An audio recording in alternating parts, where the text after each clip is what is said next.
아멘. 자, 성막에 대한 말씀을 계속 드리고 있습니다. 성막, 오늘은 등잔대입니다. 등잔대, 다르게 얘기하면 촛대라고 해요.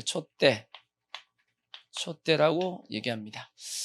자, 성막을 그려보면 성막이 이렇게 있으면, 자, 성막 입구가 있고, 들어가면 뭐가 있고, 번제단이 있고, 그 다음에 뭐가 있고, 물두멍이 있고, 그 다음에 성소가 있는데, 성소 들어가면 오른쪽에 뭐가 있고, 떡상이 있고, 그 다음에 밑에 쪽에 촛대가 있고, 앞쪽에 분향단이 있고, 지성소 안에는 법궤가 있습니다. 자, 오늘은 이제 여기 있는 촛대, 그 다음에 등잔대를 이제 오늘 말씀을 드리겠습니다. 자, 한번 그림을 그려보자고요.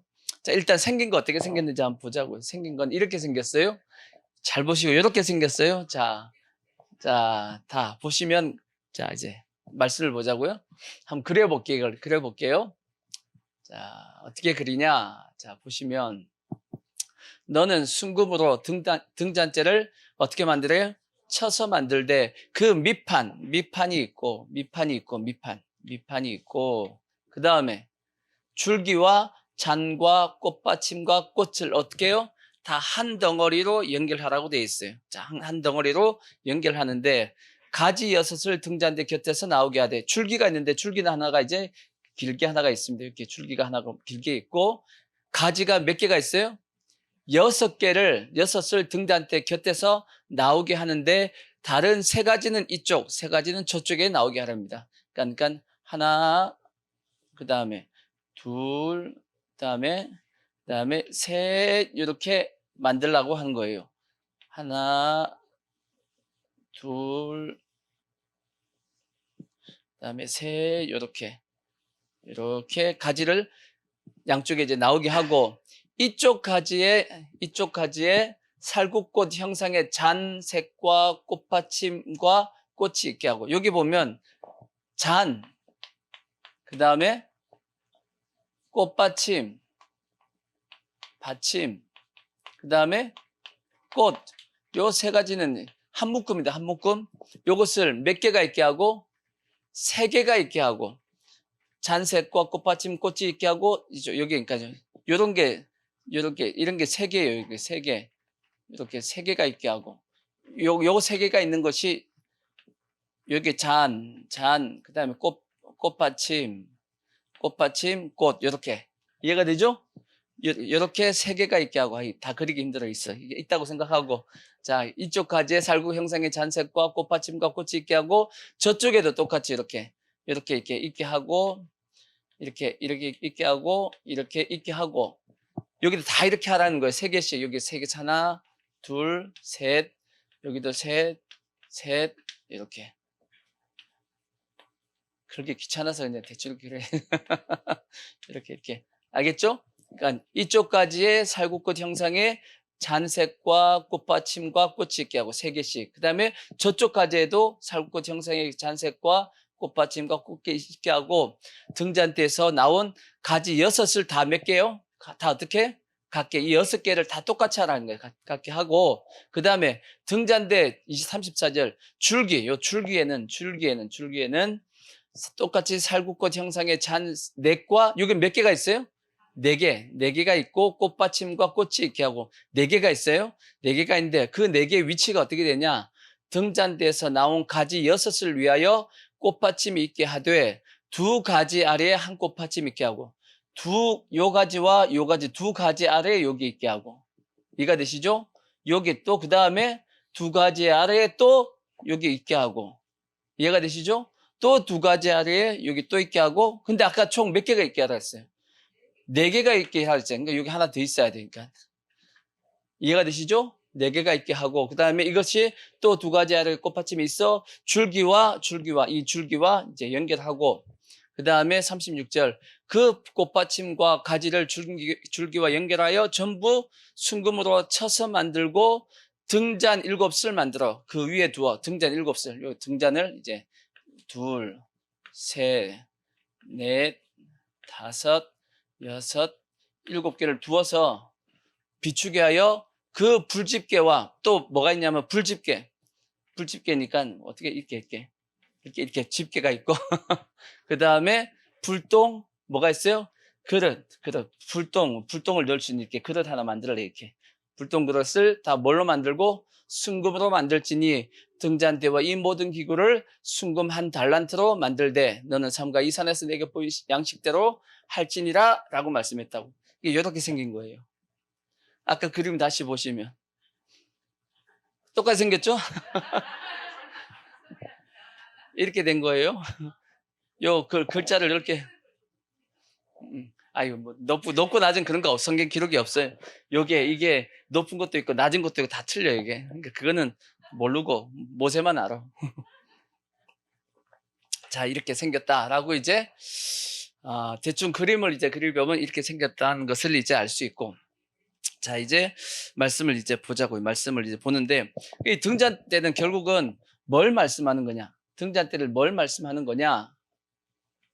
등잔대에서 하는 역할이 뭔가요? 그렇죠? 빛이죠. 불을 켜서 빛을 비추는 것이 그것이 등잔대의 역할이듯이 빛은 누군가요? 빛은 예수님이 빛이라고 요한 1복음의 1장에 그렇게 기록이 되어 있어요? 안 되어 있어요? 기록이 되어 있죠. 자 요한복음 1장 4절을 보시면 자 그렇게 되어 있어요. 그 안에 생명이 있었으니 이 생명은 사람들의 빛이라. 빛이 어둠에 빛이 되어 어둠이 깨닫지 못하더라. 하나님께로부터 보내심을 받은 사람이 있으니 그의 이름은 요한이라. 그가 증언하러 왔으니 그 빛에 대하여 증언하고 모든 사람이 자기로 말미암아 믿게 하려 함이라. 그는 이 빛이 아니요 이 빛에 대하여 증언하러 온 자라. 참빛 곧 세상에 와서 각 사람에게 비추는 빛이 있었다라고 말씀해요. 참빛. 참빛이 뭐예요? 머리 빗는 참빛이 참빛이. 참빛 뭐예요? 진짜 빛, 진짜 빛, 진짜 빛. 우리가 보통 보는 이런 빛 말고, 이런 빛도 빛이지만 진짜 빛, 세상을 밝히고 하는 진짜 빛이 누구다? 그분이 예수님이다라고 이제 성경이 말씀하고 있고, 그 예수님이 빛이듯이 동일하게 우리도 예수 믿는 우리도 뭐냐면 빛이다라고 성경에 그렇게 기록이 되어 있습니다. 자 마태복음 5장 14절을 보면. 그렇게 돼 있죠. 마태복음 5장 14절 보시면 너희는 세상에 뭐다? 빛이라. 산 위에 있는 동네가 숨겨지지 못할 것이요 사람이 등불을 켜서 말 아래 두지 아니하고 등경 위에 두나니 이러므로 집안 모든 사람에게 빛이 있느니라. 이같이 너희 빛이 사람 앞에 비치게 하여 그들로 너희 착한 행실을 보고 하늘에 계신 너희 아버지께 영광을 돌리게 하라 하고 말씀했기 때문에 우리는 예수님이 빛이듯이 우리도 뭐가 되어서 빛이 되어서 세상을 뭐 해야 돼요? 어둠을 밝힐 수 있는 비칠 수 있는 그러한 삶의 우리의 어떤 역할을 감당할 수 있는 우리의 모습이 되어야 된다는 겁니다. 아멘. 그럼 이제 등잔대를 오늘 이제 이 촛대를 어떻게 만들었는지 또 어떻게 빛을 이제 등잔대가 밝혔는지에 대해서 이제 한번 말씀을 보자고요. 자, 첫 번째 출애굽기 25장 31절을 보시면 첫 번째 등잔대 어떻게 만들었다고 되어 있냐면 너는 순금으로 등잔대를 뭐 어떻게 만들대? 쳐서 만들라고 되어 있죠.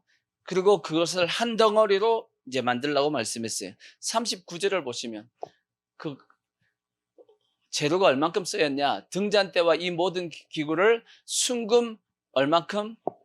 순금 한 달란트로 어떻게 만들라고요?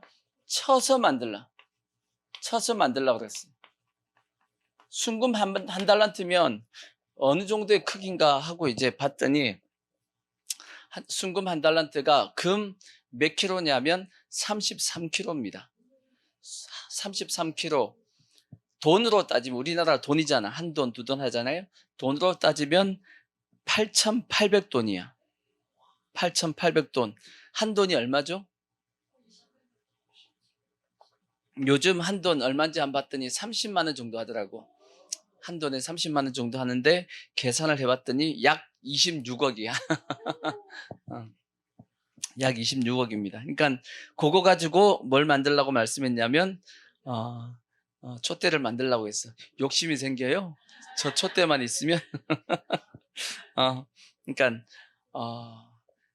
그만큼 이 촛대 빛을 밝히기 위해서는 우리가 다 뭐가 돼야 되냐면 순금과 같은 그런 믿음을 가지셔야 되는데, 중요한 것은 그 순금을 어떻게 만들라고 말씀했어요? 쳐서 만들라고 돼 있어. 여러분, 금을 어떤 제조할 때 쳐서 만드나요? 금은 쳐서 안 만듭니다. 주조해가지고 녹여서 부어서 만들지 쳐서 안 만들게 돼 있어. 근데 하나님이 어떻게 만들라고 그랬냐면 쳐서 만들라고 그랬어요. 그러니까 이거는 찍어내지 말란 뜻입니다. 찍어내지 말라고. 그러니까 이거는 이 인류 역사를 보면 이제 산업혁명이 일어나고 난 다음부터 이게 기술이 발전되면서 자동화가 이렇게 발전됐죠. 그죠? 이렇게 되면서 대량 생산하게 되었죠. 찍어낼 수 있는 그런 기술력이 발전됐단 말이에요. 그래서 지금 모든 물건들은 다 찍어낸단 말이에요. 그러니까 우리가 넉넉하게 물건들을 쓰는 겁니다. 예전에는 물건들 자체를 별로 많이 쓰지 못했잖아요. 지금 예전에 이제 가끔씩 이제 성경도 보고 우리 대하 드라마 그런 걸 보통 보시면 뭐가 귀했냐면 옷 같은 것이 되게 귀했어요. 옷을 만들려고 그러면 이게 엄청나게 시간 많이 걸리잖아. 그죠? 천을 한 땀 한 땀 진짜 다 따야 되잖아요. 다 해가지고. 근데 요즘은 다 기계로 그냥 해버리니까 옷이 그냥 집집마다 옷이 입을 옷이 없어. 옷이 없어, 옷이 없어. 옷이 많은 게 아니야. 그때도 없고 지금도 없어. 옷장에 옷은 많은데 입을 옷은 없어. 참. 요즘은 집집마다 옷방이 따로 있어, 이렇게. 참, 시대가, 야, 그죠? 시대가 좋은 시대에 살고 있는 겁니다. 왜 그렇게 되어졌냐? 다 찍어내기 때문이에요. 그러니까 대량 생산을 해서 누구나 이제 쉽게 그걸 할 수 있으니까 가격이 그만큼 싸졌고 우리가 쉽게 이제 접할 수 있게 되는데, 근데 이 순금 등대는 그렇게 만들 수 있다는 게 없다라는 거예요. 그렇게 안 된다라는 겁니다. 그렇게 만들 수가 없다. 다 어떻게 만들어야 돼요? 쳐서 하나씩 하나씩 만들어야 돼. 그와 마찬가지로 하나님께서 우리를 인도하심도 마찬가지입니다. 우리를 마치 찍어내듯이 딱딱 찍어내서 우리를 구원시키시는 것이 아니고 한 사람 한 사람에게 주님께서 다 개입하시겠다라는 거예요. 우리 인생 가운데 다 개입하셔가지고 우리의 인생을 다 인도해 가시는 겁니다. 그래서 요한복음에 보면 목자가 양을 어떻게 인도한다라고 되어 있냐면 각각 불러서 인도한다고 되어 있어요. 하나님께서 우리를 한 사람 한 사람을 개별적으로 다 인도하시는 거지 뭉탱이로 다 구원시키고 이끌어가는 그러한 어떤 제품처럼 상품처럼 이끌어가시는 것이 아니고 한 사람 한 사람을 하나님께서 귀한 존재로서 우리를 이끌어가신다는 겁니다. 그러니까 쳐서 만들어가는 거예요. 쳐서. 그러니까 우리의 인생도 마찬가지입니다. 하나님 앞에 우리가 단련되어지고 이 촛대같이 빛을 발하는 이러한 삶이 되기 위해서는 우리가 사도 바울의 고백처럼 내가 무엇을 쳐요? 내가 내 몸을 쳐서 복종시켰다라고 되어 있죠. 자, 성경에 보시면 고린도 전서 9장 27절을 보시면 그런 말씀이 있습니다. 내가 내 몸을 뭐 한다고요? 쳐서 복종케 한다고. 내가 내 몸을 쳐서 복종케 하면 내가 남에게 전파한 후에 자신이 도리어 버림을 당할까 두려워한다. 그러니까 내가 내 몸을 쳐서 하나님의 뜻 가운데 복종시키는 겁니다. 그래서 사도 바울은 또 나는 날마다 뭐 한다? 죽는다라고 이제 고백할 수 있었듯이 우리도 이렇게 빛을 발할 수 있는 그러한 어떤 신앙의 모습이 되기 위해서는 날마다 내 자신을 뭐 해야 되냐면 쳐서 복종시켜야 됩니다. 그래서 우리도 이 등잔대가 어떻게 보면 만들어져야 되고 등잔대가 만들어져서 빛을 발할 수 있는 그러한 삶이 돼야 되는 겁니다. 아멘. 그러면 한번 생각해 보자고요. 뭘 쳐야 돼요? 나의 몸을 치라 그랬는데 뭘 쳐야 되냐? 한번 몇 가지 생각해 보자고요. 첫 번째는 뭐냐? 내 몸을 쳐야 될 것이 뭐냐 하고 보면 내가 첫 번째는 세상에 속하지 않기 위해서 내 몸을 쳐야 돼요. 우리가 세상에 모든 인간은 죄를 범한 모든 인간은 육신의 정욕과 안목의 정욕과 이생의 자랑을 위해서 삽니다. 안 그런가요? 물론 우리가 예수 믿는 우리는 이제 목표와 방향이 이제 달라졌습니다. 하지만 세상 모든 사람은 다 동일한 목적을 가지고 살아요. 그것이 뭐냐면 육신의 정욕, 안목의 정욕, 이생의 자랑, 이것을 위해서 살아간단 말이에요. 근데 이것을 위해서 살아가면 돼요, 안 돼요? 예수 믿는 사람이 이렇게 살아가면 안 된다라고 말씀하고 이것은 세상적이요 마귀적이라고 성경이 말씀하고 있어요. 그러니까 이것을 쫓아가면 결국은 누굴 쫓아가는 거냐? 마귀를 쫓아가는 겁니다. 세상을 쫓아가면 결국은 마귀를 쫓아가는 것이고 결국은 마귀를 쫓아가다 보면 마지막 종착지가 어디예요? 그거는 지옥 멸망으로 간단 말이에요. 그래서 성경에 보면 마귀는 세상 사람들을 뭐 하고 있다고 지금? 끌고 다니고 있다고. 자, 고린도전서 12장 1절에 보시면 그렇게 돼 있잖아요. 고린도전서 12장 1절 형제들아 신령한 것에 대하여 나는 너희가 알지 못하기를 원하지 아니하노니 너희도 알거니와 너희가 이방인으로 있을 때 예수 안 믿을 때 말 못하는 우상 마귀에게 뭐 했다고요? 끄는 그대로 마귀가 끄는 그대로 뭐 했다? 끌려다녔다라는 거지. 그러니까 결국 이렇게 끌려다니는 것이 뭘 쫓아다녔냐? 자기 스스로는 뭘로 생각했냐면 육신의 정욕과 안목의 정욕과 이생의 자랑을 따라 그냥 살았을 뿐인데 그걸 보니까 누가 끌고 다녔던 거예요? 마귀가 끌고 다녔다라는 거예요. 끌고 다녀서 결국은 마귀의 목적은 최종 목적은 뭐냐? 도적이 오는 것은 뭐하고? 도적질하고 우리 인생을 다 도적질하는 겁니다. 그러니까 인생을 다 허비시키는 거죠. 그리고 죽이고 마지막에 어디로 끌고 가냐면 지옥으로 끌고 가는 멸망시키는 것 뿐이다라고 되어 있어요. 마귀가 아무리 우리에게 좋은 걸 보여주고 앞에 한다 할지라도 최종 목적은 뭐다? 우리를 멸망시키는 것, 그것을 목적에서 끌고 간다라는 거지. 그래서 절대 우리는 거기에 끌려다니면 돼요, 안 돼요? 안 되니까 우리가 내 몸을 뭐 해야 된다? 쳐서 하나님의 뜻 가운데 복종시키지 않으면 나도 모르게 마귀에게 끌려다니는, 세상에 끌려다니는 그러한 삶을 살 수밖에 없다라는 겁니다. 그래서 절대 우리는 세상에 속하지 않기 위해서 우리가 내 몸을 쳐서 뭐 해야 되냐면 복종시킬 수 있어야 됩니다. 제가 가끔씩 말씀드리면 세상에 대해서 마귀가 크게 세 가지의 큰 줄기를 가지고 세상을 이끌어간다고 말씀했죠. 그게 첫 번째가 뭐냐면 종교잖아, 종교. 그러니까 세상에 예수 안 믿는 모든 다른 종교 열심히 섬겨도 다 어디를 쫓아가고 있냐면 마귀를 쫓아가고 있는 겁니다. 우리가 꼭 기억해야 될 것은 종교적인 부분에 대해서는 오직 구원받을 수 있는 이름은 뭐밖에 없다? 예수밖에 없다.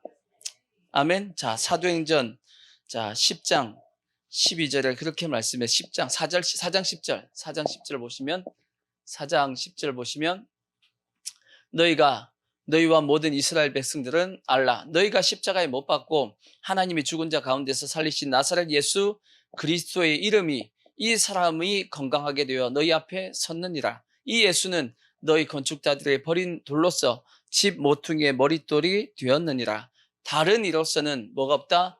구원을 받을 수 없나니 천하 사람 중에 구원을 받을 만한 다른 이름을 우리에게 주신 일이 없다. 오직 구원받을 수 있는 이름은 뭐밖에 없다? 예수밖에 없다. 확실한 우리의 신앙 고백을 해야 됩니다. 그래야지 마귀에게 끄는 그대로 끌려다니지 않을 수 있고, 그 다음에 또 정치도 마찬가지죠. 정치는 어떻게 되냐? 지금 정치를 끌고 있는 세상 권세를 가진 사람이 있죠. 세상 권세가 있는데 이 세상 권세가 선한 권세인지 악한 권세인지를 뭘 해야 되냐면 분별해야 됩니다.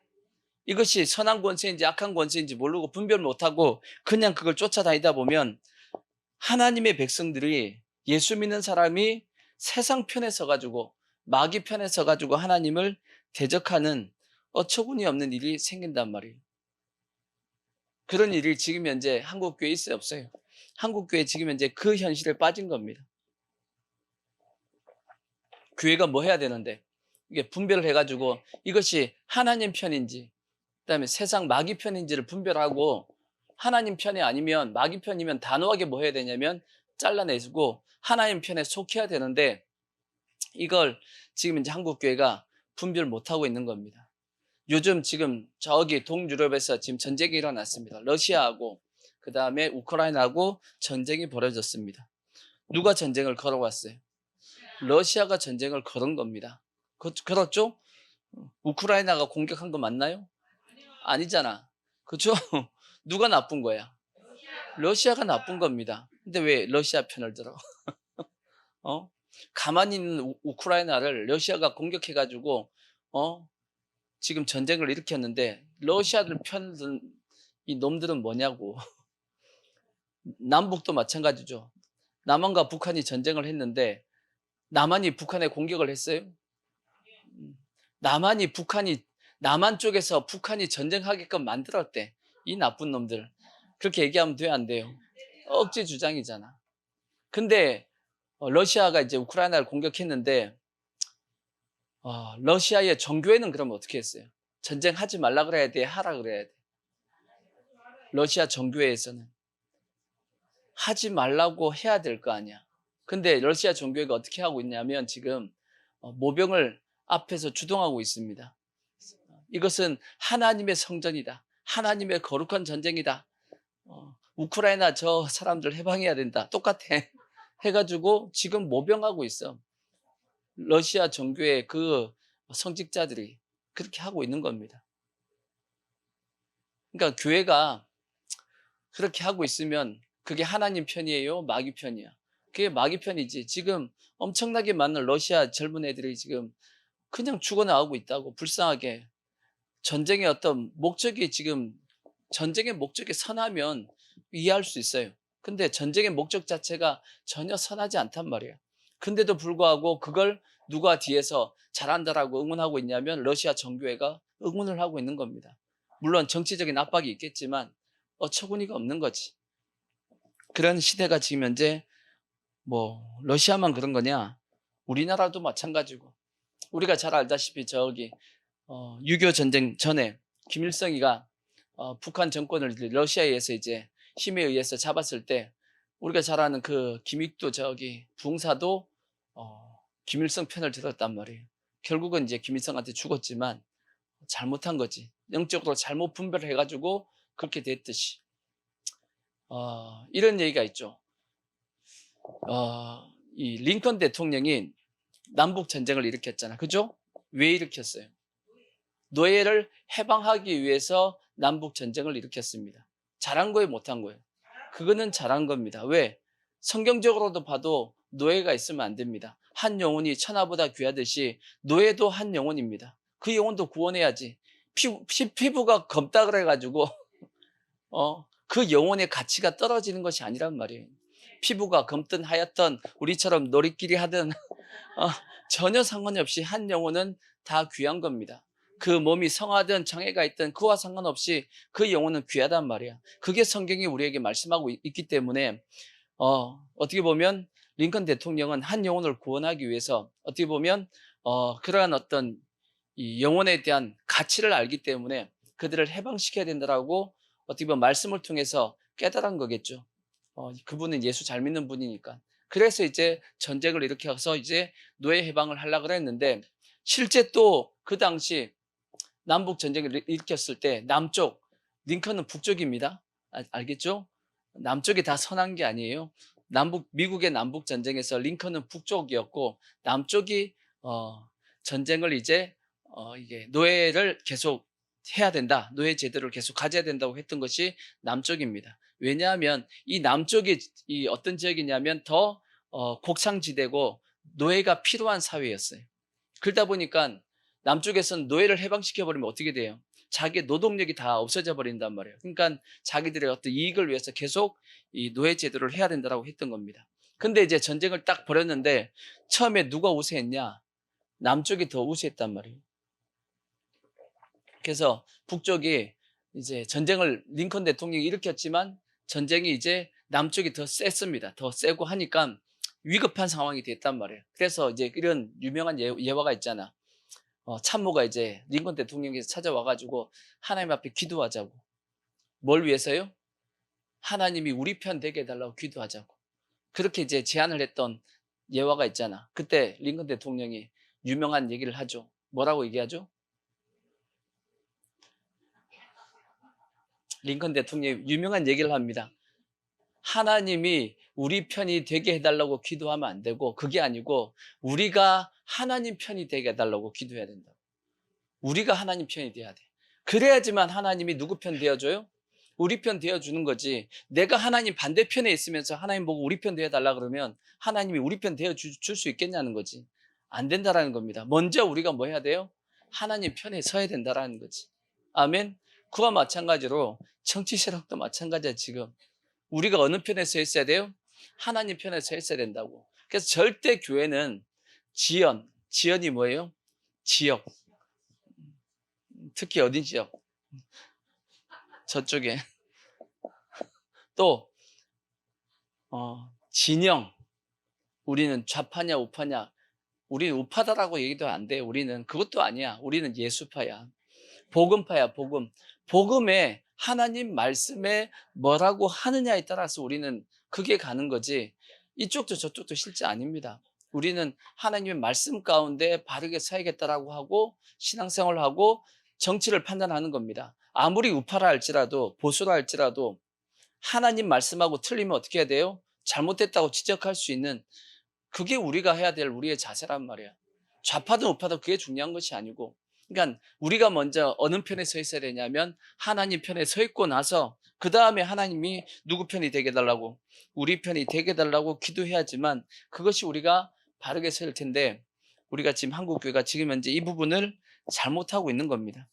그래서 지금 한국교회도 지금 둘로 나눠져서 서로 싸우고 이렇게 되어지는 것이기 때문에 참 우리가 해결할 수 없는 문제라서 답답한 어떤 현실입니다. 지금 그 다음에 문화도 마찬가지죠. 문화 마귀가 세 가지 종교, 정치, 문화인데 문화도 인간은 문화를 벗어나서 살 수는 없잖아. 우리가 문화 벗어나서 살 수가 없죠. 사도 바울도 그렇게 말씀한 부분이 있어요. 자, 고린도전서 5장 9절을 보시면 사도 바울도 이렇게 얘기한 부분이 있어요.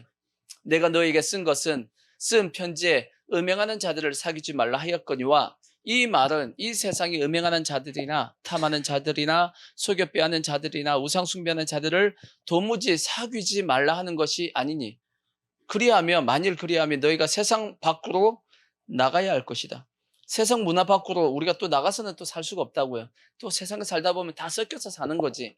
문화를 접하고 살 수밖에는 없는 겁니다. 그럼에도 불구하고 우리는 어떻게 해야 되냐? 성경에는 어떻게 하라고 말씀하냐면 모든 일을 뭐 하라고 하냐면 절제하라고 돼 있어요. 자, 고린도전서 9장 24절을 보시면 그래서 이 말씀이 나온 거예요. 9장 24절을 보시면 자, 운동장에서 다름질하는 자들이 다 달릴지라도 오직 상을 받는 사람은 한 사람인 줄을 너희가 알지 못하느냐? 너희도 상을 받도록 이와 같이 다름질하라. 이기기를 다투는 자마다 모든 일을 뭐한다?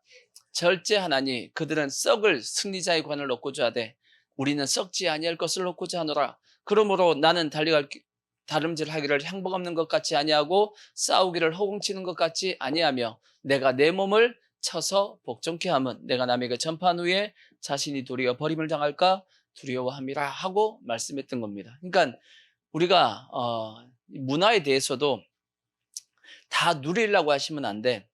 사도 바울은 좀 심하게 얘기했습니다. 먹을 것과 입을 것이 있으면 뭐 한 줄 알라고요? 족한 줄로 알라. 물론 우리는 그보단 더 누리고 살긴 살아야 돼. 그죠? 요즘 그 당시는 먹을 것하고 입을 것이 제일 중요했기 때문에 그때는 이제 물자가 아까 얘기했듯이 없었기 때문에 그렇게 얘기하지만 요즘 우리가 먹을 것 입을 것 있다고 만족하면 사는 것은 아니죠. 그죠? 그래도 어느 정도 누리긴 누린다 할지라도 그래도 우리의 마음 가운데는 어떻게 하며 살자? 절제하며 살자라는 거지. 다 누리려고 하지 말고 하나님의 일을 위해서 하나님의 영광을 위해서 우리가 절제하며 살아갈 수 있는 그러한 모습이 돼야지만 누구한테 안 속는다라는 거예요. 마귀한테 안 속는다라는 거지. 왜? 마귀는 그런 것 가지고 우리를 뭐 하니까 미혹하고 끌고 가려고 하니까 그게 뭐 하지 말자고요? 속지 말고 분별하자라는 겁니다. 아멘. 그래서 첫 번째 우리가 내 몸을 쳐야 될 것은 뭐냐면 우리가 세상이 뭐 하지 않게끔 하기 위해서 속하지 않기 위해서 해야 되고 그 다음에 또 우리가 기억해야 될 것은 뭐냐면 내 자를 뭐 해야 되냐면 자를 쳐야 돼. 내 자, 내 생각, 내 뜻. 세상의 뜻은 세 종류가 있습니다. 하나님의 뜻이 있고 마귀의 뜻이 있고 나의 뜻이 있어. 그 내 자아죠. 하나님의 뜻은 무조건 선합니다. 아시겠죠? 따지지도 묻지 말고 무조건 선하다고 생각하시면 돼요. 알겠죠? 마귀의 뜻은 무조건 악합니다. 아무리 좋게 보여도 무조건 뭐한 거다? 악한 겁니다. 왜? 좋게 보여도 그거 나 미혹하려고 하는 거예요. 그거. 그죠? 선악과처럼. 그러니까 무조건 마귀가 보여주는 것은 다 무조건 뭐다? 그것도 따지지도 묻지 말고 무조건 악하다. 아무리 좋게 보여도 다 내쳐야 됩니다. 그럼 내 뜻은 선해요, 악해요? 내 뜻은 어디에 붙느냐에 따라서 선할 수도 있고 악할 수도 있어. 그래서 내 뜻을 끊임없이 어디에 붙여놔야 돼요? 하나님의 뜻에 붙여놔야 됩니다. 아시겠죠? 그래서 내 뜻을 뭐하고 내려놓고 하나님의 뜻에 자꾸 붙으려고 하는 것이, 그렇게 하기 위해서 내 자아를 뭐 해야 되냐면 쳐서 복종케 해야 되는 겁니다. 때로는 내가 생각하기에 선하게 보이는 것도 하나님께 뜻이 아닐 수도 있어요. 마치 사도 바울이 전도여행을 할 때, 2차 전도여행 할 때 사도 바울이 인구가 많은 지역이 어디니까, 아시아 쪽 인구가 많으니까 어떻게든지 한 영혼을 더 구원하려고 유럽 쪽, 인구가 적은 쪽보다는 인구가 많은 쪽에 가서 복음을 전하는 것이 훨씬 더 효율적으로 좋지 않겠냐라고 생각을 한 겁니다. 그래서 사도 바울이 복음을 어디로 전하려고 그랬냐면 아시아 쪽으로 가려고 했단 말이에요. 근데 성경이 뭐라고 말씀하고 있죠? 보면 예수의 영이, 그러니까 성령입니다. 예수의 영이 뭐 하지 않았다? 허락하지 않았다라고 됐어요. 허락하지 않았다라고 돼 있다고. 그래서 마게도냐 사람이 뭐예요? 환상 중에 이쪽으로 오라고 해가지고, 아, 이것이 하나님의 뜻이구나 하고 깨닫고 아시아 쪽에서 돌이켜서 다시 유럽 쪽으로 이제 돌아가게 됩니다. 그런 말씀이 있어요, 없어요? 있죠. 그러니까 근데 사도 바울이 아시아 쪽으로 가려고 했던 마음 자체가 좋은 뜻이에요, 나쁜 뜻이에요? 좋은 뜻이죠. 그럼에도 불구하고 하나님의 뜻은 아닐 수 있다는 걸 우리가 알아야 돼. 그러니까 때로는 여러분들이 이럴 때가 있어요. 왜 목사님, 내가 뭐 좋은 뜻으로 하는데 왜 이렇게 할 때가 있어. 좋은 뜻, 그걸 나쁜 뜻이라고 하지 말라고 하는 것이 아니고, 또 다른 하나님의 뜻이 있을 수 있으니까, 아시겠죠? 그렇게 아시고, 또 때로는 이런 것도 있습니다. 내 뜻 자체가 죄냐 그러면, 내 뜻을 가지는 것 자체가 죄냐? 죄일까요, 죄 아닐까요? 내 뜻을 가지는 게 죄예요, 죄 아니에요?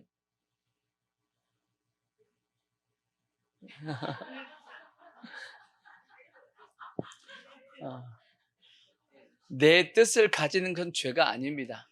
내 뜻은 죄가 아니에요. 왜? 예수님께서도 자기 뜻을 가지고 있었던 거 보면 알 수 있지. 예수님이 기준이잖아. 그죠? 예수님께서 말씀했죠.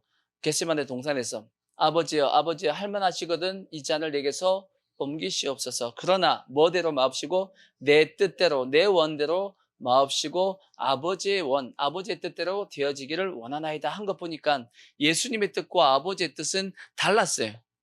달랐는데 예수님이 자기 뜻을 뭐하고 포기하고 아버지의 뜻을 이제 순종한 거죠. 근데 그러면 예수님께 자기 뜻을 가진 게 죄냐? 그건 죄가 아니라는 거지. 그건 죄가 아니라는 것을 증명하는 거니까. 그죠? 그러니까 내 뜻을 가지고 있는 것은 죄가 아닙니다. 하지만 내 뜻을 하나님 앞에 계속 주장하고 고집부리면 그건 죄가 됩니다. 아시겠죠? 예수님처럼 뭐 해야 돼요? 내 뜻대로 마옵시고 아버지의 뜻대로 되어진다라고 내 뜻을 내려놔야지, 계속 끝까지 고집 딱 부리면 뭐가 된다? 내 뜻은 죄로 발전하게 된다 하는 것을 우리가 기억해야 되고, 그래서 내 자아도 뭐 해야 되냐? 쳐서 복종하셔야 돼. 자, 마지막 하나 더 뭐 해야 되는 게 뭐냐면 연합하기 위해서, 다르게 얘기하면 하나 되기 위해서도 하나 되기 위해서도 뭐 해야 되냐면 내 몸을 쳐서 복종해야 됩니다. 교회도 마찬가지고 세상의 모든 단체에서도 우리가 기억해야 될 것은 연합이 되고 하나가 돼야지 어떤 힘을 발휘한단 말이에요. 근데 그 연합이 되기 위해서는 다 뭐 해야 되냐면 다 자기 뜻을 약간씩 다 뭐 해야 되냐면 내려놓고 쳐서 복종하는 겁니다. 마치 순간접착제 같이 순간접착제가 딱 달라붙잖아요. 어떻게 달라붙어요? 이게 원리가 자기의 몸을 둘 다 녹이는 겁니다. 녹여서 딱 붙으니까 이게 세게 붙는 것처럼 동일하게 우리가 하나가 되기 위해서는 서로가 서로의 자기 몸을 약간씩 다 쳐서 복종을 시켜서 하나가 되는 겁니다. 그러니까 절대 전체에 여러 사람이 모였을 때는 그게 하나 되기 위해서는 절대 뭐 하면 안 되냐면 끝까지 자기 고집을 고집하면 안 돼. 아시겠죠? 끝까지 자기 고집하지 말고, 또 하나는 뭐 해야 되냐면 끝까지 자기 이익을 챙기려고 하는 사람이 있어. 자기 욕심을 챙기려고 하는 사람이 있어. 그런 사람이 있으면 이 전체가 깨어지게 됩니다. 그러니까 다 잘하다가도 어떤 한 사람이 갑자기 자기 욕심을 딱 챙기기 시작하잖아요. 그럼 어떤 현상이 생기냐면 그 옆에 있는 사람이 나는 뭐야? 이런 생각이 든다고. 나는 뭐지? 나는 뭐지? 나는 뭐지? 이렇게 하면 그게 삽시간에 샥 다 퍼져가지고 전체가 결국은 확 다 깨져 버립니다. 그걸 성경은 뭐라고 말씀하고 있냐면 포도원을 허는 여호라고, 작은 여호라고 돼 있어. 자, 아가서에 보시면, 아가서 2장 15절에 보면 그런 말씀이 있어요.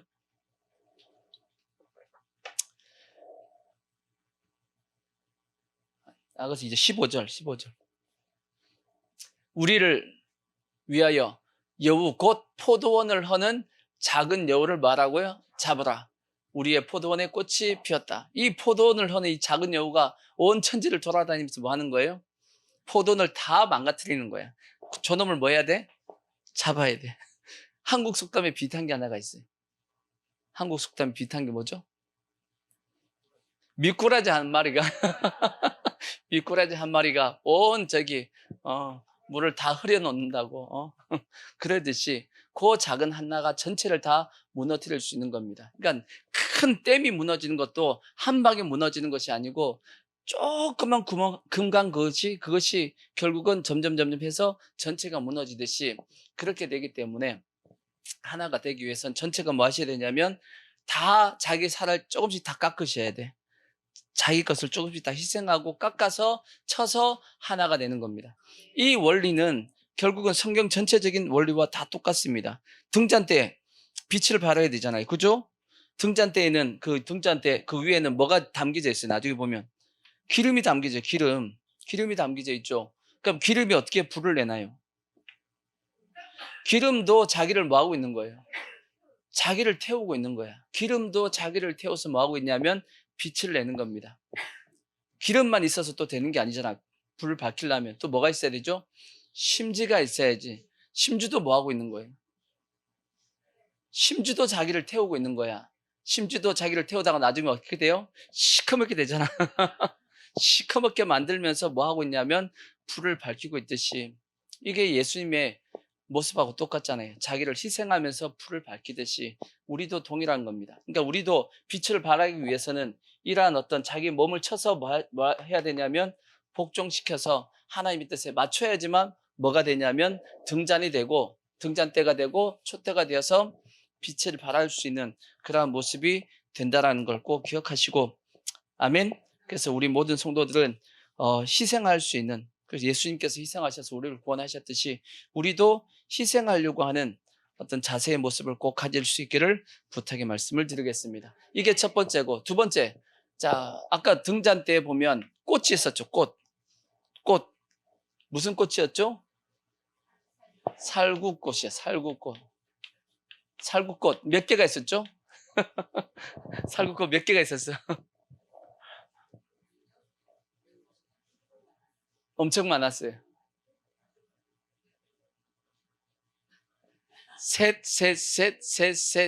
넷 이렇게 있었어. 총 몇 개죠? 21 플러스 하나 22개잖아. 총 22개의 살구꽃이 있었습니다. 숫자는 중요한 게 아닙니다. 왜 22개인지는 알 수는 없어. 하여튼 22개가 주님께서 이렇게 하나님께서 만들라고 하셨는데, 왜 살구꽃을, 그 많은 꽃 중에서 살구꽃을 하나님께서 거기다가 촛대에다가 만들게 했을까? 살구꽃에 그 뜻이 있어. 살구꽃 이 원어적인 뜻이 뭐냐면 이게 이런 뜻을 가지고 있답니다. 뭔 뜻이냐? 깨우다. 뭐하다? 깨우다. 그 다음에 지키다. 이런 뜻을 가지고 있대요. 깨우고 지킨다. 뭐 하는 역할이죠, 이게? 딱 여기에 맞는 역할이 하나가 있어요. 깨우고 지키는 사람. 그렇죠. 파수꾼이야, 파수꾼. 파수꾼이라는 뜻입니다, 이게. 살구꽃 자체가 영적으로 의미가 뭐냐면 파수꾼입니다. 파수꾼이 하는 역할이 뭐예요? 크게 세 가지입니다. 지켜야죠. 저녁에 다 자고 있는데 지켜야 됩니다. 또 자기는 뭐 하고 있어야 돼요? 깨어 있어야 돼. 파수꾼이 자버리면 안 되지. 파수꾼이 자고 있으면 얻어 터져요. 보초병 눈 뜨고 있어야지. 그 다음에 마지막에 또 역할이 뭐냐면 적들이 쳐들어왔을 때 깨워줘야 돼. 그 역할이 뭐냐면 파수꾼의 역할이듯이 이 촛대가 무슨 역할을 해야 되냐면 파수꾼의 역할을 해야 된다, 그 뜻입니다. 이해가 되시죠? 특히나 이 파수꾼은 이 살구꽃은 언제 피냐? 팔레스타인 지역에서 제일 먼저 피는 꽃이래요, 이게. 이게 1월, 2월에 핍니다. 1, 2월에 피는 꽃으로 이 팔레스타인 그 지역에서는 제일 먼저 핀답니다. 그러니까 파수꾼의 역할을 누가 해야 된다는 뜻이에요, 이거는. 제일 먼저 예수 믿은 사람이 파수꾼 해야 된다, 그 뜻이에요. 먼저 믿은 자들이 뭐 해야 된다? 파수꾼이 돼야 된다, 그 뜻이에요. 그러니까 여러분 예수 믿었잖아, 그죠? 우리 예수 믿잖아, 그죠? 먼저 믿었잖아.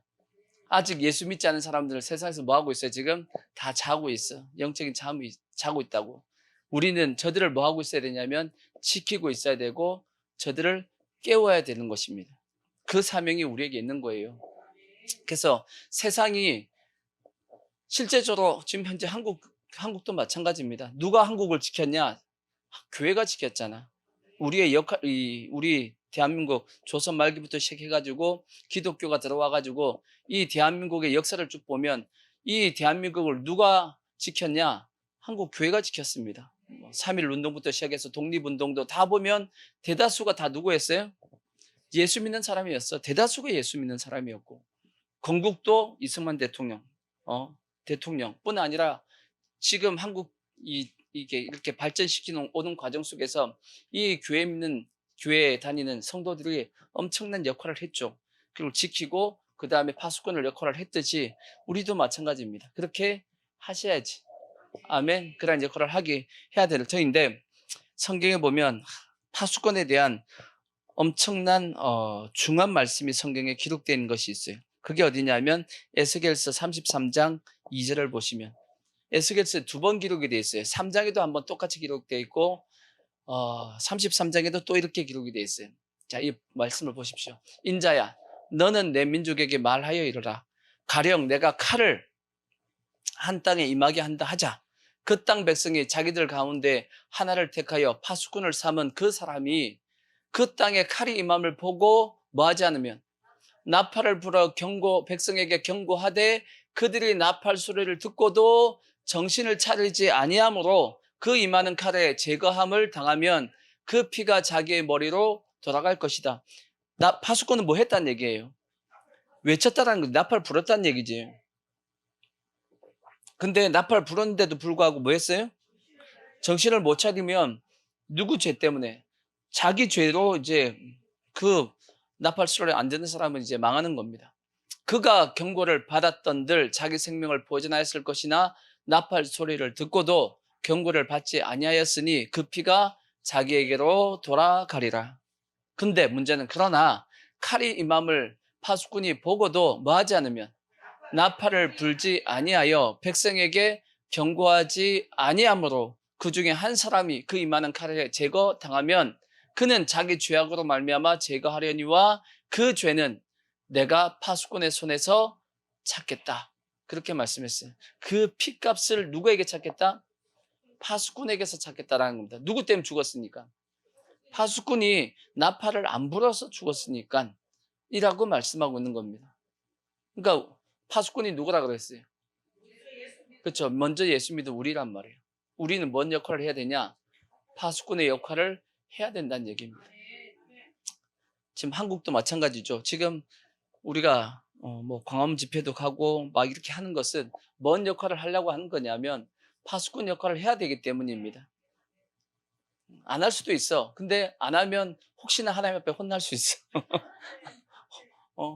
해야 될 일이기 때문입니다. 해야 되고 그래서 깨워야 되는 거야. 잘못되고 있으면 잘못됐다라고 얘기하는 것이 예수 믿는 사람은 그렇게 해야 되는 겁니다.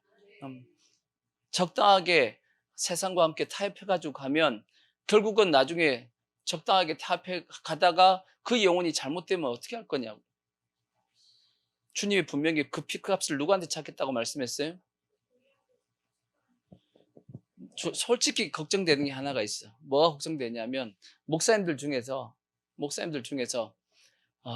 이렇게 얘기하신 분들이 많죠. 뭔 얘기냐면 이런 어떤 정치적인 얘기를 하다가 성도들 중에서 싫어하는 사람이 있어요, 없어요? 있죠. 그 성도 안 나오면 어떻게 하냐고. 그 성도 딴 교회 가면 뭐 딴 교회 가든지 아니면 안 나오면 어떻게 하냐고. 그래서 뭐 하니까 걱정이 돼서. 그렇죠? 떨어져 나가면 목사님이 손해잖아. 그치? 손해기도 하고 하니까 그 영혼을 실족시킬 수도 있고 하니까 얘기 못 하겠다. 어떻게 보면 지금 현재 그것이 한국교회 목회자들의 스탠스입니다. 지금 대다수의 한국교회 목회자들이 정치적인 이런 잘못된 것에 대해서 지적하지 않고 침묵하고 있잖아. 솔직히 침묵하고 있거든. 모른 채 하고 있습니다. 몰라서 모른 채 할까? 알까요? 모를까요? 알아요. 목사님들. 왜 몰라? 목사님들 다 압니다. 근데도 얘기하면 누가 있으니까, 싫어하는 사람이 있으니까 얘기를 못 하는 거죠. 안 하는 겁니다. 근데 이게 계속 그냥 갔다고 쭉 가다가 결국은 그 영혼이 잘못된 그러한 있던 정치와 사상에 계속 끌려가서 지옥 가면 어떻게 할 거야? 그러면 그 피값은 누가 책임져야 돼요? 누가 책임져야 돼? 그렇죠? 분명히 성경에 뭐라고 말씀했냐면 나팔 안 불은 파수꾼에게 주님께서 그 피값을 찾겠다라고 말씀했잖아. 그래서 저는 그게 솔직히 걱정이 되거든. 한국교회 지금 큰 교회 목회자들 지금 입 딱 다물고 얘기 안 한단 말이에요. 솔직히 얘기해보면 코로나 시대 때 그들이 뭐 했어야 되냐면 한국교회가 예배를 어떻게 국가에서 그걸 탄압합니까? 예배 숫자를 정해주고 그건 안 됩니다 하고 한국교회 뭐 해야 돼요? 큰 교회들이 다 일어나가지고 다 싸웠어야 된다고. 교회는 안 됩니다. 예배는 못 막습니다. 우리는 예배에 뭘 걸었습니다? 목숨을 걸었습니다. 그렇게 예배에 목숨 걸자고 얘기했잖아. 그죠? 목사님들 뭐 하여튼 그 코로나 전에 목사님들이 제일 많이 한 설교가 뭐냐면 예배에 목숨을 걸자입니다. 예배를 회복하자. 계속 그 얘기 했어요. 왜냐하면 한국교회 예배가 약해진 거 보였기 때문에 한국교회 예배를 회복시키기 위해서 목사님들이 엄청나게 예배를 회복해야 된다. 예배에 목숨을 걸어야 된다. 막 그렇게 설교를 했습니다. 코로나 바로 전까지. 근데 코로나가 딱 들어와서 예배에 대해서 딱 이제 정부가 터치하니까 한국교회가 어떻게 했어요? 순한 양이 돼가지고 아무 말도 못하고 그냥 그게 순응해 버렸어. 한국교회 수많은 지금 성도들이 지금 교회로 안 돌아오고 있잖아. 그럼 그 피값은 누가 지금 책임질 거예요? 그러면 분명히 그 피값은 누가 책임은 져야 될 거 아니에요. 그죠?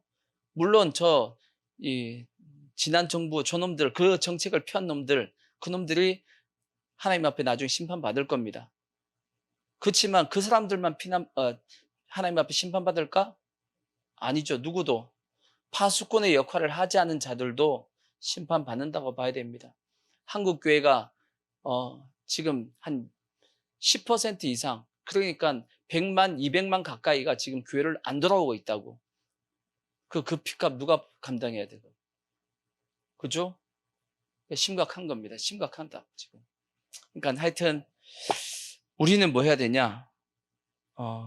피값에 대해서 뭐 할 수 있게끔 우리는 깨끗할 수 있게끔 하셔야 돼.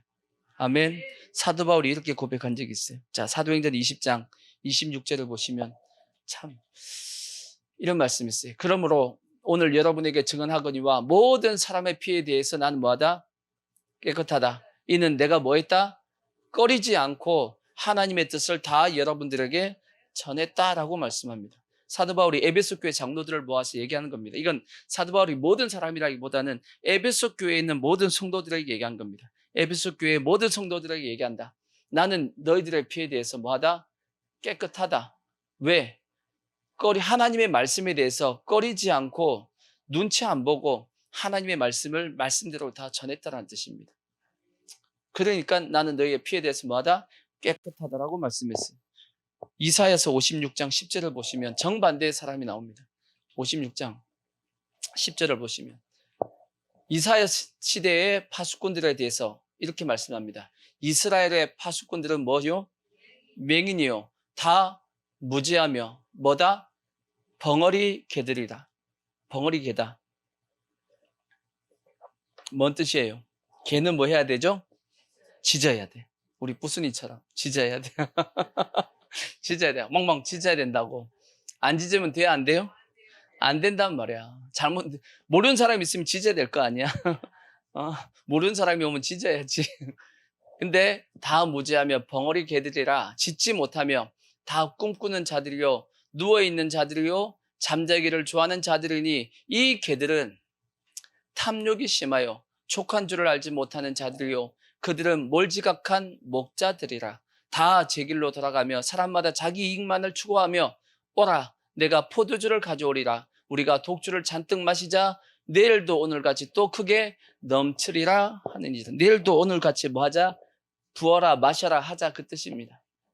자기 욕심을 채우자 하고 했다라고 말씀하고 있는데 누구예요 저 사람들이? 이 남유다의 종교 지도자들 목자들에 대해서 주님께서 경고하신 말씀이란 말이에요. 그들에게 분명히 하나님께서 말씀을 주셨으면 그 말씀을 가지고 백성들에게 뭐 해야 돼요? 전하고 깨워야 됨에도 불구하고 그들은 그러지 않았고 짓지 않았고 자기들의 이익만을 챙겼고 자기의 쾌락을 위해서 살아갔단 말이에요. 그러니까 하나님께서 저들을 어떻게 하겠어요? 심판하신다는 그 뜻입니다. 그러니까 오늘날도 마찬가지야. 먼저 믿은 우리가 파수꾼입니다. 아멘. 먼저 믿은 우리가 파수꾼이니까 믿음은 어디서 난다고 말씀했어요? 들음에서 난다고 말씀했잖아. 그러니까 누군가가 분명히 뭐 해줘야 되냐면 얘기해줘야 돼. 전해줘야 돼. 그래야지만 믿음이 생길 수 있으니까 우리는 파수꾼의 역할을 꼭 감당할 수 있게 바라고 우리가 금요기도회 때 말씀했던 것처럼 자 디모데후서 4장 1절을 보시면 디모데후서 4장 1절 보시면 이런 말씀이 있었죠. 하나님 앞과 어디 앞과요? 하나님 앞과 또 살아있는 자와 죽은 자를 심판하실 그리스도 예수 앞에서 그다음에 또 그가 나타나실 것과 재림하실 것과 그 다음에 그의 나라를 두고 뭐한다? 엄히 내가 두고 엄히 명한다. 뭐하라는 거예요? 너는 말씀을 전파하라. 때를 얻든지 못 얻든지 항상 힘쓰고 그 다음에 범사에 오래 참고 가르침으로 경책하며 경계하며 권하라 하고 명령을 했습니다. 그러니까 우리가 이러한 역할을 우리가 다 감당할 수 있는 그래서 파수꾼의 역할을 감당할 수 있는 그것이 곧 촛대의 역할을 감당할 수 있는 우리의 모습이 되기를 부탁의 말씀을 드리겠습니다. 아멘. 그 다음에 세 번째 등잔 때에는 뭐가 채워져 있어야 돼요? 기름인데 감람유입니다. 감람유를 채우라고 돼 있어요. 기름은 곧 뭐에 대한 말씀이냐? 이거는 이제 성령이겠죠. 성령. 보통 성령의 기름 부음이라고 이제 우리가 다 얘기하니까 잔에 뭐가 가득 채워져 있어야 되냐면 기름이 채워져 있어야 되시. 우리의 심령 가운데서도 뭐가 채워져 있어야 되냐? 하나님의 영이 계속 채워져 있어야 됩니다. 뭐 이 부분에 대해서는 또 얘기할 부분이 있으니까 하여튼 우리의 심령 가운데 하나님의 성령이 채워져 있어야 되고 그러니까 성령 충만해야 됩니다. 아멘. 그 다음에 꼭 해야 될 것이 또 뭐 있냐? 심지입니다. 심지. 심지를 뭐 해야 돼요? 간검해야 돼. 간검. 간검하라. 간검하라. 뭔 뜻인지는 아시죠? 심지를 간검해야 됩니다. 우리가 초가 있으면 초에 이렇게 심지가 있단 말이에요. 그것이 쓰러지지 않고 바르게 딱 서 있어가지고 이것이 계속 불 잘 타게끔 이게 만들어주는 것을 그것을 간검한다 그럽니다. 자, 출애굽기 27장 20절을 보시면 이런 말씀이 있어요. 27장 20절을 보시면 너는 또 이스라엘 자손에게 명령하여 감난으로 짠 순수한 기름을 등불을 위하여 내게로 가져오게 하고 어떻게 하되 끊이지 않게 등불을 켜야 됩니다. 그러니까 항상 이 등잔대에 불은 뭐 하고 있어야 돼요? 켜져 있어야 됩니다. 누가 그 일을 해야 되냐? 아론과 그의 아들들로 회막 안 증거궤 앞 휘장 밖에서 저녁부터 아침까지 항상 여호와 앞에 그 등불을 뭐 하라고요? 보살피게 하라. 이는 이스라엘 자손이 대대로 지킬 규례다. 그러니까 이 역할을 누가 해야 되냐? 제사장들이 항상 이 등잔대 불이 뭐 하게끔 켜져 있게끔 뭐 하라고 말씀하냐면 감검하라는 거야. 감검. 그러니까 뭘 채워야 돼요? 그러니까 일단 기름 채우고 그 다음에 심지를 어떻게 해야 돼요? 심지가 이제 바르게 잘 세워져서 불이 붙게끔 이렇게 만들어야 된다는 얘기죠. 그러니까 그러다 보면 불이 타고 나면 뭐가 또 이제 생기냐면 뭐가 생기죠? 그름도 생기고 그것이 생기다 보면 거기 뭐가 있어요? 불똥이 생겨. 불똥이 있어요 없어요? 불똥이 생기죠. 그러니까 불똥을 생기니까 그러니까 뭐가 필요한 거예요? 아까 얘기했던 불똥 그릇이 필요하고 그 불똥을 그냥 손으로 집을 수 없잖아. 뭘로 집어야 돼요? 불집게가 있어야 돼. 불집게. 이렇게 집게가 있어가지고 이렇게 잘 이제 심지도 이렇게 세워주고, 그다음에 불똥도 이게 있으면 뭐 해가지고 딱 집어가지고 어디에 집어넣어야 돼요? 불똥고에 집어넣어가지고 나중에 밖에다 버려야지. 이렇게 해서 뭐 하게끔 그 불이 항상 잘 붙어 빛을 발할 수 있게끔 계속 감금해야 되는 겁니다. 그 사역을 누가 하는 거냐면 제사장들이 해야 된다라고 이제 말씀하고 있듯이, 그래서 우리가 항상 심지가 잘 이렇게 세워져 있고 할 수 있게끔, 그래서 이 하나님의 이 빛이 발하는 이러한 일이라 할지라도 꼭 해야 될 것은, 빛이 있는 곳에는 같이 또 뭐도 있어요? 어둠도 같이 있듯이 교회 일이 다 선하고 좋다 할지라도 그 교회 일을 통해서 또 시험 드는 사람도 있습니다. 교회 일은 항상 그래요. 다 좋은 것 같아도 그 뒤에는 항상 빛과 어둠이 항상 있어. 그러다 보니까 마귀도 같이 역사할 수 있으니까 항상 뭐 해야 되냐면 감금해야 됩니다. 감금하고 지켜야 될 것이고, 또 우리가 또 기억해야 될 것은 심지가 또 어떻게 돼 있어야 되냐면 잘 세워져 있어야 된단 말이에요. 또 성경에 보면 그 심지를 뭐라고 말씀했냐? 이사야서 26장 3절에 보면 그런 말씀이 있어요. 26장 3절 보면 주께서 심지가 뭐한 자를, 견고한 자를 평강하고 평강하도록 지키시리니 이는 그가 주를 신뢰합니다 라고 말씀했죠. 심지가 뭐하다는 거예요? 견고하다는 뜻이 뭐겠어요? 이 심지가 뭘 뜻하겠어요? 우리의 중심이죠. 우리의 중심이 견고해야지만 이 심지가 중심이 견고한 자가 곧 주를 뭐한다? 신뢰한다, 온전히 믿는다라는 것은 결국은 우리의 심지가 견고함을 통해서 항상 신앙 고백한다, 그런 뜻입니다. 그러니까 우리가 신앙 고백을 잘해서 항상 뭐 할 수 있게끔 빛을 발할 수 있게끔 해야 될 것이고, 또 이렇게도 얘기할 수 있습니다. 어떻게도 얘기할 수 있냐면 심지는 항상 어디에 젖어 있어야 돼요? 기름에 젖어 있어야 되는 겁니다. 기름이 안 젖어 있으면 그냥 타서 없어져요. 기름에 젖어 있어야 되듯이 우리의 중심이 항상 하나님의 성령에 젖어 있어야 될 것이고, 그 다음에 말씀에 젖어 있어야 될 것이고, 또 하나님의 은혜와 사랑에 우리의 심령이 다 뭐 하고 있어야 되냐면 젖어 있어야 됩니다. 그러니까 주의 일을 하면서 심령이 메마르면 안 돼. 저는 그렇게 생각해요. 주의 일을 하면서, 교회를 하면서 절대 까칠해지지 마십시오. 아시겠죠? 교회 일을 하면서 절대 뭐 하지 말자? 까칠해지지 말자. 왜냐하면 교회 일을 잘 하려고 하다 보니까 까칠해지는 분들이 많아. 근데 그것은 안 됩니다. 그러면 오히려 더 해치게 되니까 주의 일을 하면서 다 은혜스럽게 할 수 있게끔 그 전체를 부드럽게 만들어 가셔야 돼요. 그러니까 내 심령이 어떻게 해야 되냐면 하나님의 은혜와 사랑과 그 다음에 말씀에 젖어 있을 수 있도록 부들부들하게, 그래야지만 심지가 바르게 잘 빛을 발할 수 있는 겁니다. 마지막 한 말씀을 더 드릴게요. 5번째. 어떻게 보면 이 말씀이 어떻게 보면 또 중요한 말씀인데, 출애굽기 25장 37절을 보시면, 이건 우연히 읽다가 그냥 갑자기 이 말씀이 눈에 탁 들어왔어요. 등잔 7을 만들어. 등잔 아까 메뉴 7개 있었죠? 7을 만들어 그 위에 두어 어디를 비추게 하라고요? 앞을 비추게 했다 그랬어. 앞을 비춘다. 왜 갑자기 앞을 비추다 그랬지? 아니, 촛대 그 불은 후레쉬가 아니에요. 후레쉬는 앞을 비추는 거지. 그죠? 물론 촛대가 있으면 뒤에는 이제 어떻게 보면 막이 쳐져 있으니까 이제 뒤에는 비출 수가 없고 앞만 비추게 돼 있는데, 그렇다 할지라도 그냥 촛대의 빛을 통해서 성소를 비춘다라고 하면 이해가 되는데, 굳이 하나님께서 어디를 비추라고 말씀했냐면 앞을 비추라고 말씀을 했어요. 왜 앞을 비추라고 얘기했을까? 촛대 앞에 뭐가 있어요? 촛대 맞은편에 뭐가 있어요? 떡상이 있잖아요. 떡상. 그래서 뭘 비추라고 했을까라고 보면 말씀 비추라는 거예요. 그 촛대의 빛을 통해서 어디를 비추라고요? 하나님의 말씀을 비춰야지만 뭐가 보이냐면 말씀이 보입니다. 이게 영적인 원리예요. 영적인 원리. 원리가 그런데, 자, 시편 36편 6절을 한번 보시면, 9절, 36편 9절 보시면 이런 말씀이 있어요. 진실로 생명의 원천이 주께 있사오니 주의 뭐 안에서? 빛 안에서 우리가 뭘 본다?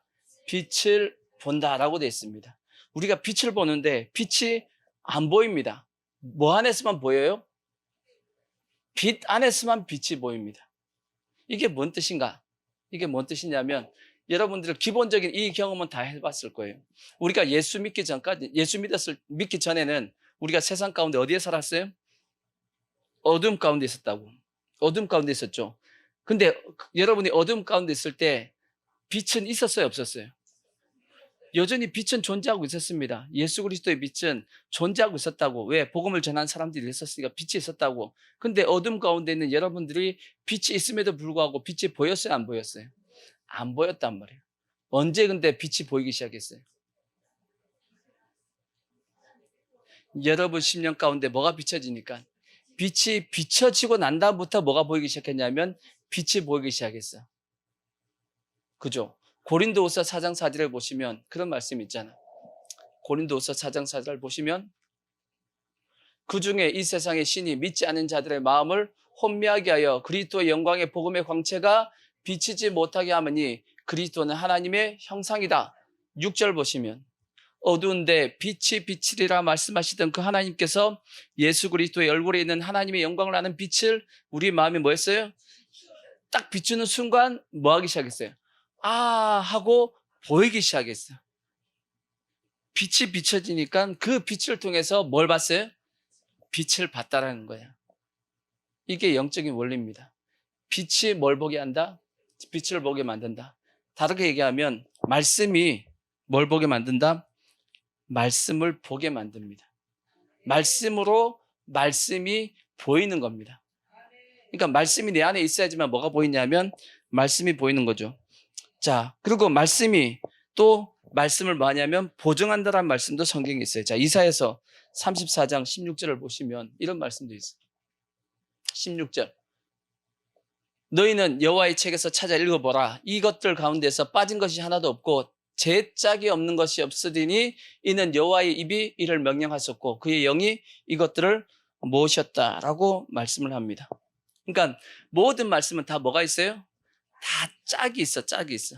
그러니까 이 말씀을 통해서 뭘 보냐면 또 다른 말씀이 뭐 하게 되냐면 보여진다는 얘기예요. 그러니까 이 빛이 비춰지면 여기서 끝나는 것이 아니고 이 빛이 또 다른 말씀을 비춰지는 겁니다. 마찬가지로 그래서 우리에게는 어떤 경험이 필요하냐면 우리가 구원받을 때 예수 그리스도의 빛이 비춰져 가지고 이 하나님의 이 세계가 영적 세계가 보여져서 내가 구원을 받았듯이 동일하게 오늘날도 마찬가지입니다. 끊임없이 여러분 10년 가운데 뭐가 비춰져야 되냐면 하나님의 빛이 계속 비춰져야 돼. 그래서 여러분들이 계속 뭘 경험해야 되냐면 이 빛이 딱 비춰짐을 통해서 아하, 이 말씀이 이런 뜻이구나 하고 계속 깨달아가야 돼. 그런 경험이 있어요, 없어요?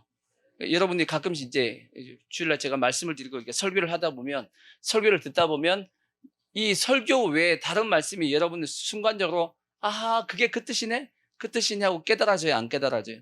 깨달아지죠. 이게 그 뜻입니다. 빛이 비치면 뭐가 되어지냐면 또 다른 빛이 나에게 생겨나는 겁니다. 아시겠죠? 그러한 경험이 우리의 10년 가운데 계속 일어나서 우리의 10년 가운데 이러한 말씀이 더욱더 풍성하게 우리의 삶 가운데 이렇게 충만하게 자리를 잡아야 된다고. 그러기 위해서는 우리의 10년 가운데 뭐가 계속 비춰져야 되냐? 하나님의 빛이 계속 비춰져야 되고 그 빛을 통해서 내 심령 안에서도 계속 뭐 해야 되냐면 빛을 만들어 가셔야 됩니다.